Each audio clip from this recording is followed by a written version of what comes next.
जैसा कि आप लोग देख सकते हैं कि मैंने यहाँ पे पेंटिंग का आउटर एरिया में कलरिंग कर लिया है। अभी मैं पेंटिंग के मिडिल वाले पार्ट में मूव करूँगा जो कि एक्चुअल बालाजी का मूर्ति है। इस चीज़ का आपको भी ध्यान रखना है। आप भी जब बड़े साइज़ के पेंटिंग में कलरिंग कर रहे हो तो आपको पहले आउटर एरियाज में कलरिंग करना है, फिर उसके बाद आपको जो सेंटर ऑफ सब्जेक्ट है, जो पेंटिंग का सब्जेक्ट है, उसमें मूव करना है। इसके पीछे एक लॉजिक है। जब आप बाहर के एरिया को एकदम अच्छे से फुल फोकस के साथ कलरिंग कर लोगे तो आपका जो फ्लो स्टेट है वो ऑलरेडी डेवलप हो चुका होगा। जब आप लास्ट में अपने सब्जेक्ट में कलरिंग करोगे तो आप एकदम फुल अटेंशन के साथ, फोकस के साथ उसमें कलरिंग करोगे तो उसमें बेस्ट आउटकम निकल के आएगा। और आपको जो आपका जो सब्जेक्ट है उसमें आपका व्यूअर का अटेंशन सबसे ज़्यादा रहने वाला है। अगर आपका सब्जेक्ट में कलरिंग अच्छा से होगा तो आपका जो आर्टवर्क का जो ओवरऑल आउटकम होगा वो एकदम अच्छा होगा। इस चीज़ का आपको हमेशा ध्यान रखना है। जब भी आप बड़े साइज का ब्रश को यूज़ करते हो कलरिंग करने के लिए उसे कंट्रोल करने में बहुत सारा दिक्कत आता है। वो आपका ब्रश जो है वो अनकंट्रोलेबल हो जाता है कई कई बार। इससे आपको कलरिंग में दिक्कत आ सकता है। वो बेसिकली वो जो है जब आप उसे स्ट्रोक्स लगाते हो तो वो स्लिप हो जाता है। इस बात का आप हमेशा ध्यान रखना कि वो स्लिप नहीं होना चाहिए, नहीं तो आपका जो आर्टवर्क है उसमें गलत जगह में कलर अप्लाई हो जाएगा और आपका आर्टवर्क ख़राब भी हो सकता है। इसलिए आपको उसको होल्ड करने का प्रैक्टिस करना है और आपको जितना ज़रूरत है उतना ही साइज़ का ब्रश यूज़ करना है। ज़्यादा बड़े साइज़ का ब्रश यूज़ कर लोगे तो उसको आपको होल्ड करने का पहले प्रैक्टिस करना है और उसे स्ट्रोक्स लगाना है, फिर उसके बाद आपको अप्लाई करना है। जैसा कि मैं इस आर्टवर्क की बात करूँ तो इस आर्टवर्क में ये वाले पार्ट में मेरा गलती होते होते रह गया था। यहाँ पे मैंने बड़े साइज़ का ब्रश का यूज़ कर लिया था और स्ट्रोक्स लगाने के समय वो स्लिप हो गया था। यहाँ पे मैंने उसे ठीक कर लिया, बट आपको ये वाला गलती रिपीट नहीं करना है। आपको उसके कंट्रोल में ध्यान देना है। जब भी आप किसी भी पेंटिंग में कलरिंग करते हो तो आपको 3 चीज़ का ध्यान रखना है।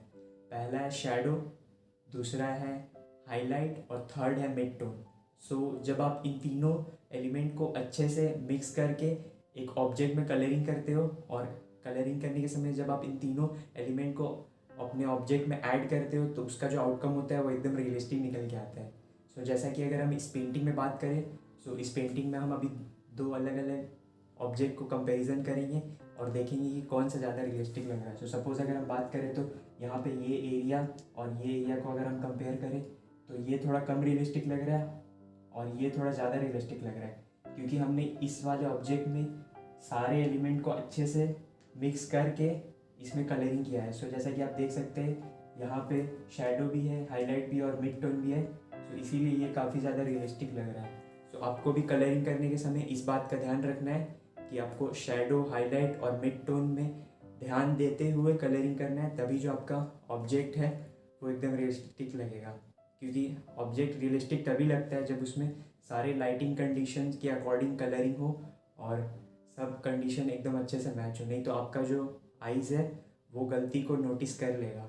इसीलिए आपको हमेशा रियलिज़म में अगर जाना है तो इन 3 चीज़ का ध्यान रख के कलरिंग करना है। जब भी आप एक्रेलिक मीडियम में कलरिंग कर रहे हो तो आपको ब्लेंडिंग पे खास कर ध्यान देना है। जब आप एक्रेलिक मीडियम पे काम करते हो तो एक्रेलिक मीडियम जल्दी ड्राई हो जाता है। इसीलिए आपको एक कलर से दूसरे कलर को ब्लेंड करने का जो टाइम है वो कम रहता है।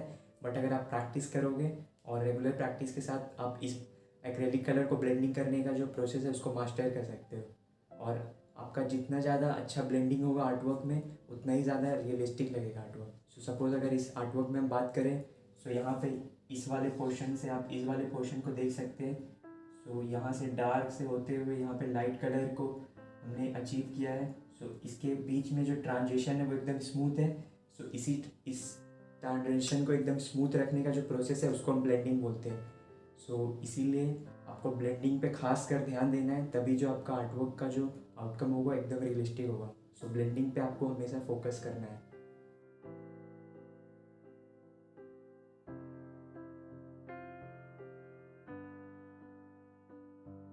जैसा कि आप देख सकते हैं इस आर्टवर्क के आउटर एरिया में कलरिंग कंप्लीट हो चुका है। बस अब मिडिल वाले सेंटर एरिया में बाकी है जो कि इस आर्टवर्क का सब्जेक्ट है।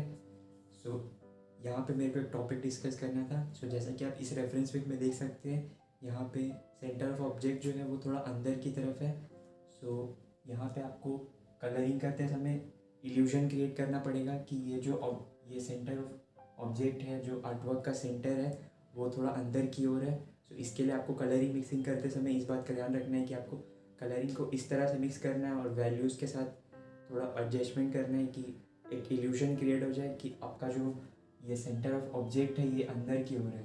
सो इसके लिए यहाँ पे जैसा कि आपको इसको डार्कर रखना होगा, क्योंकि तभी हमारा जो सेंटर ऑफ ऑब्जेक्ट है वो थोड़ा अंदर की ओर लगेगा और एक इल्यूजन क्रिएट हो पाएगा जो कि आपका जो आर्टवर्क है उसको रियलिस्टिक इफेक्ट देगा। सो इस बात का आपको ध्यान रखना है।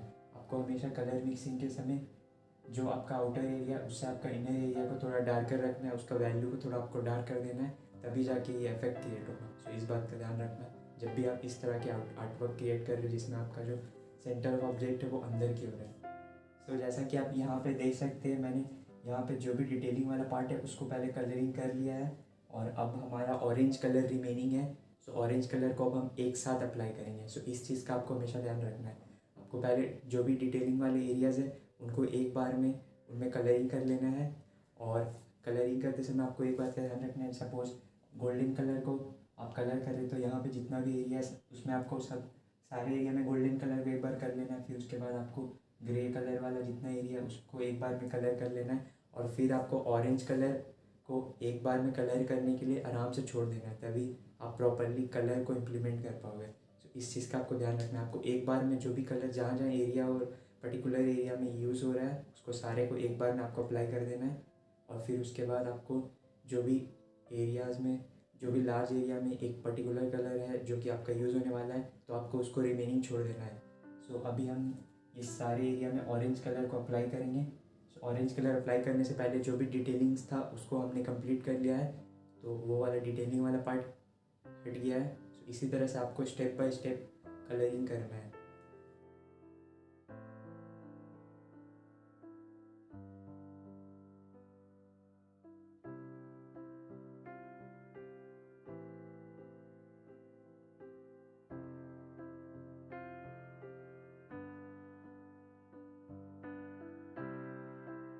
सो जैसा कि आप देख सकते हैं सारे एरिया में कलरिंग अच्छे से कंप्लीट हो चुका है और हमारा आर्टवर्क में प्रॉपरली कलर हो चुका है और आर्टवर्क कंप्लीट हो चुका है। सो अभी मैं बहुत इम्पॉर्टेंट टॉपिक को डिस्कस करूँगा और वो है ब्रश वर्क।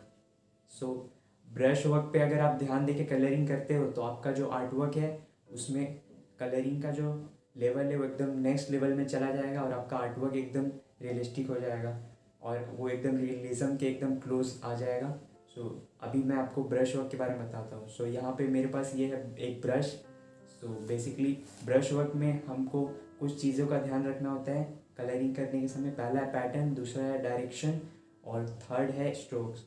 सो पैटर्न मीन्स सपोज अगर आप इस ब्रश का यूज़ करके ऐसे करके कलर अप्लाई कर रहे हो अपने आर्टवर्क में, सो आप इस ब्रश को इस तरह से अफेक्टिवली अप्लाई कर सकते हो कि एक पैटर्न सा क्रिएट हो जाए और वो आपके आर्टवर्क में और एकदम रियलिज्म इफेक्ट ऐड करे। सपोज अगर आप वाटर में कलरिंग कर रहे हो, सो वाटर का जो फ्लो रहता है उसको आपको दिखाने के लिए आप इसको इस तरह से ब्रश वर्क में ब्रश में अपने मूवमेंट ला सकते हो जिससे कि इसका जो आउटकम है वो एकदम रियलिस्टिक हो जाए। फिर उसके बाद आता है डायरेक्शन। सो डायरेक्शन के एग्जांपल देने के लिए मैं यहाँ पे आपको एक्सप्लेन करूँगा। सो जैसा कि यहाँ पे ये फ्लोर है, सो फ्लोर में जब आप स्ट्रोक्स लगाते हो या फिर जब आप ब्रश का यूज़ करके कलरिंग करते हो, सो आपको बेसिकली करना क्या है, जैसे फ्लोर का डायरेक्शन को ध्यान देना है और उसके अकॉर्डिंग आपको स्ट्रोक लगाना है। सपोज अगर यहाँ पे ये मेरे पास ये ब्रश है, सो सपोज अगर इसका डायरेक्शन इस तरफ जा रहा है तो हमको भी इस तरफ अप्लाई करना है। इसका डायरेक्शन स्ट्रेट है तो हमको भी स्ट्रेट रखना है। इसका डायरेक्शन इस तरफ है तो इसको भी इस तरफ रखना है।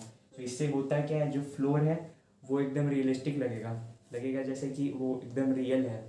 सो इस चीज़ का आपको ध्यान रखना है। और उसके बाद आता है स्ट्रोक्स। स्ट्रोक्स को आप बोल्ड रख सकते हो और उसको स्मूथ भी रख सकते हो। बोल्ड मीन्स आप उसमें कुछ भी चेंजेस करके उसका जो आउटकम है उसको एकदम बोल्ड कर सकते हो और उसमें 3-4 लेयर अप्लाई करके उसको थोड़ा ज़्यादा थिक कर सकते हो और वो आप अपने नेसेसिटीज़ के अकॉर्डिंग कर सकते हो। और स्मूथ रखने का मतलब है कि जैसे आप उसको स्मूथली सारे एरियाज़ में अप्लाई कर दो। जैसा कि इस आर्टवर्क में मैंने सारे एरिया में स्मूथ रखा है, कहीं कहीं में मैंने बोल्ड रखा है। सपोज़ यहाँ पे इस जगह में मैंने थोड़ा सा बोल्ड रखा है, सो 3-4 लेयर अप्लाई किया है क्योंकि मुझे यहाँ पे ये जो स्टिल लाइफ इमेज है इसको मेरे को दिखाना था कि ये इसके ऊपर है। सो उसी के लिए मैंने यहाँ पे शेडो के लिए यहाँ पे इसका बोल्ड रखा है। सो समझ रहे हो आप ब्रश वर्क कितना ज़्यादा इंपॉर्टेंट है। ब्रश वर्क से एक्रेलिक पेंटिंग में एक नया जान आ जाता है। सो इसीलिए ब्रश वर्क में आपको एकदम खास कर ध्यान देना। और एक बात है, जब आप ब्रश का यूज़ कर रहे हो, यहाँ पे मेरे पास बड़े साइज़ का ब्रश है, मैं फॉर एग्जांपल आप लेट से ले लो, आप छोटे साइज़ का अज्यूम कर लो इसको। सो जब आप इसको अप्लाई करते हो तो सपोज अगर आप लार्ज एरिया में कर रहे हो तो आपको इस तरह से अप्लाई करना है, और माइन्यूट एरियाज में कर रहे हो तो आपको इस तरह से करना है, जिससे कि आप एक ही ब्रश का यूज़ करके सारे एरियाज में कर सको कलरिंग। सो इस तरह से आपको ब्रश को एकदम इफेक्टिवली यूज़ करना है सारे एरियाज में। जहाँ पे लार्ज एरिया वहाँ पे आपको इस तरह से अप्लाई करना है, और जहाँ पे माइन्यूट डिटेलिंग है वहाँ पे इस तरह से। सो आई होप आपको कुछ सीखने को मिला होगा। सो इस चीज़ का ध्यान रखना।